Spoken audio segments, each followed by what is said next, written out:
Beshem Hashem Naaseh Ve Natzliach. Aujourd'hui, nous poursuivons l'histoire de la mort du roi Shaoul avec les pleurs du roi David. David n'avait pas appris immédiatement la nouvelle de la mort du roi Shaoul et de ses fils. Il venait d'arriver à Tsiklag quand des soldats qui s'étaient enfuis du front lui annoncèrent la défaite de l'armée juive. Ce n'est que le 3e jour de son séjour là-bas qu'il vit soudain un soldat, les habits déchirés, la tête recouverte de terre. « D'où viens-tu » lui demanda David effrayé. L'homme raconta alors « Je suis un rescapé de l'armée juive. Nous avons été vaincus par les Pélishtim.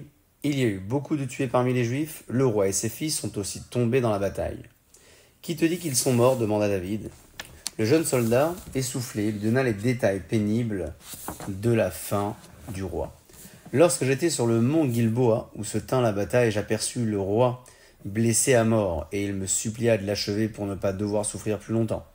Je fis ce qu'il m'avait demandé. Le soldat lui montra alors les bijoux royaux qu'il avait pris aux morts et les remit à David. En entendant la terrible nouvelle, David déchira ses vêtements en signe de deuil. Et ses hommes suivirent son exemple. Tous jeûnèrent jusqu'au soir et pleurèrent amèrement le malheur qui avait frappé la nation, la perte de si nombreux soldats et la mort du roi et de ses fils. Quant au soldat qui avait achevé Shaoul, David ordonna de le tuer, parce qu'il avait osé porter la main sur son roi.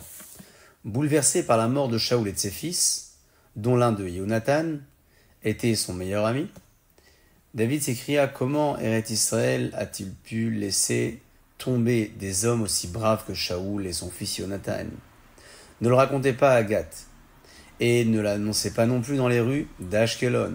Ne publiez pas à nos ennemis que le roi est mort, pour qu'ils ne se réjouissent pas de notre malheur. » Puis David s'adressa aux jeunes filles d'Israël et les conjura. « Pleurez la mort de Shaoul, ce roi qui se souciait que vous soyez parés de beaux habits, de bijoux précieux. Le roi vaillant n'est plus. Quant au mont Gilboa, où était tombé l'homme qu'Hachem avait choisi comme roi sur son peuple, David le maudit, qu'il ne soit plus jamais arrosé de pluie. Il se lamenta sur Shaoul et Yonatan, qui, chéris et aimables durant leur vie, n'ont pas été séparés par la mort.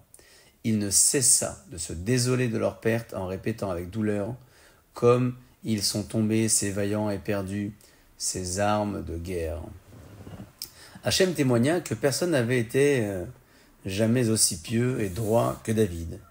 Personne n'avait suivi les voies d'Hachem et accompli sa volonté comme David. Il était d'une foi et d'une confiance en Hachem très profonde. Il avait d'ailleurs été plus d'une fois dans la détresse. Shaoul l'avait souvent poursuivi. Les Pélishtim avaient cherché à le tuer. Beaucoup de peuples avaient voulu le faire disparaître. Son propre fils Absalom s'était révolté contre lui et voulait prendre le trône. On en parlera un petit peu plus tard. Mais David ne s'était jamais découragé. Il avait toujours mis sa confiance en Hachem et prié qu'il lui envoie son secours. Hachem l'avait toujours exaucé et sauvé du danger. Lorsqu'il monta enfin sur le trône, David y dit « Hachem m'a mis au pouvoir et même si je suis moi-même roi, je me soumets à sa souveraineté. » Chaque fois qu'il remportait la victoire à la guerre, il déclarait qu'il ne le devait pas à sa force à lui.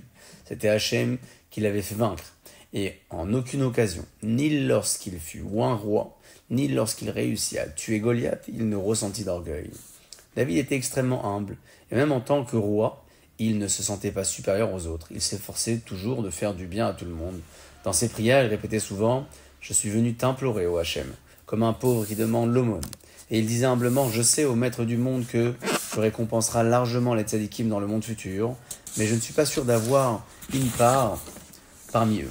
Je me tiendrai patiemment avec les gens du peuple le jour du jugement. Je n'irai pas aux côtés de nos saints patriarches, ni aux côtés de Moshe et Aaron, je serai à la porte ou à la cour, à l'extérieur, pour attendre mon tour. » David se mettait à prier Hachem dans toutes les situations qui se présentaient dans sa vie, dans ses moments de peine et dans ses heures de joie.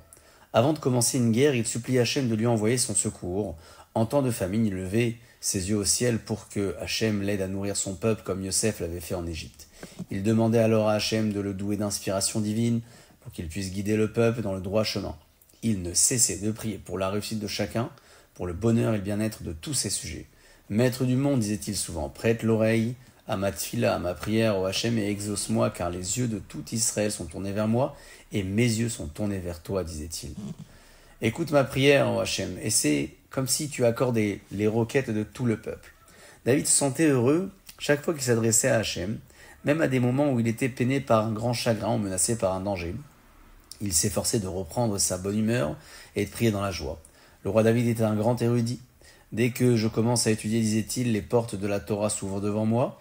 Si j'ai besoin d'un conseil ou d'un avis pour me guider, je n'ai qu'à regarder dans la Torah et je le trouve aussitôt clair et net. Il savait même les secrets les plus cachés de la Torah et pourtant il ne s'en vantait jamais.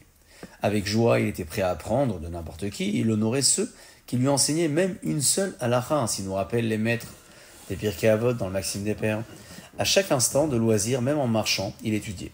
Un homme doit s'adonner à la Torah et aux mitzvot, donc les commandements, disait-il, et il l'expliquait, seuls les vivants peuvent louer Hachem, étudier sa Torah et accomplir ses mitzvot. Voilà pourquoi, jusqu'au dernier jour, on ne doit pas cesser d'apprendre et d'enseigner. Ce propos est tenu dans l'un de ces psaumes que nous lisons dans le Hallel le jour de Rosh Chodesh, nous disant « Lohametim » ce ne sont pas les morts qui loueront Akadosh Baruch Hu. À chaque occasion, le roi lui-même étudiait avec ses enfants. Il allait s'asseoir à côté de son fils Shlomo et lui enseignait la Torah. Les passants se plaisaient à le voir ainsi et l'admiraient en disant « Regardez comment ce tzaddik enseigne la halakha à son fils. » Lorsqu'il étudiait, il approfondissait le sujet au maximum.